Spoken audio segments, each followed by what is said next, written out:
Now, Madam President, on an entirely different matter, the Senate reconvenes today after Passover and Easter to begin a new work period. But unfortunately, the biggest problem facing the American people is still the same as it has been all year long.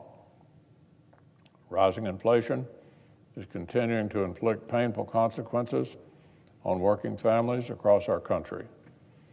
This painful problem isn't getting better. It's still getting worse. Last month, consumer prices clocked an 8.5% year-on-year increase.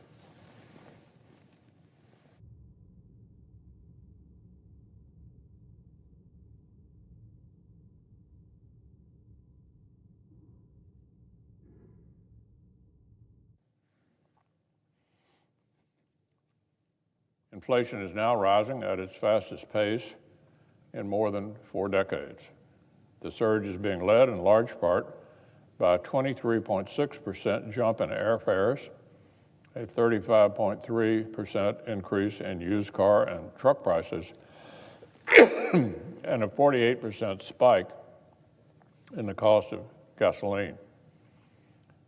These are exactly the sort of products consumers lean on most heavily in the warmer months. But while March's numbers are an extra cruel twist, the American people have been feeling the effects of the Biden administration's war on domestic energy for the better part of a year.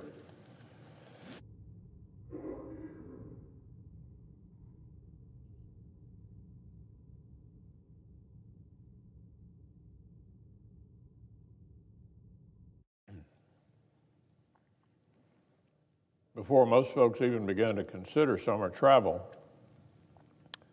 and long before Putin launched his invasion of Ukraine, working families were already facing soaring prices at the gas pump.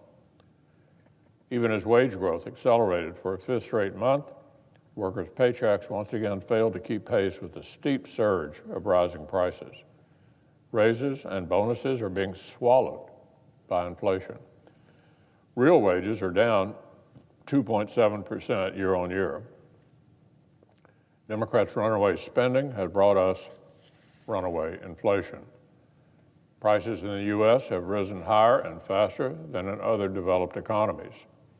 Even the New York Times now admits, quote, "Risks are mounting that America's ambitious spending will end up with a checkered legacy."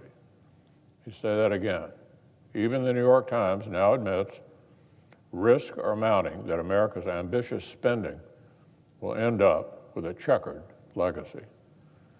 But even in the face of this painful reality, even as every measurable indicator spells out the clear consequences of reckless runaway spending, Washington Democrats are showing no sign of changing course.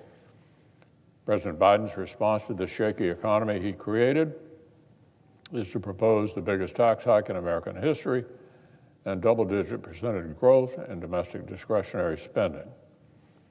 Democratic policies have working families deep in a financial hole, and our colleagues across the aisle just want to keep digging.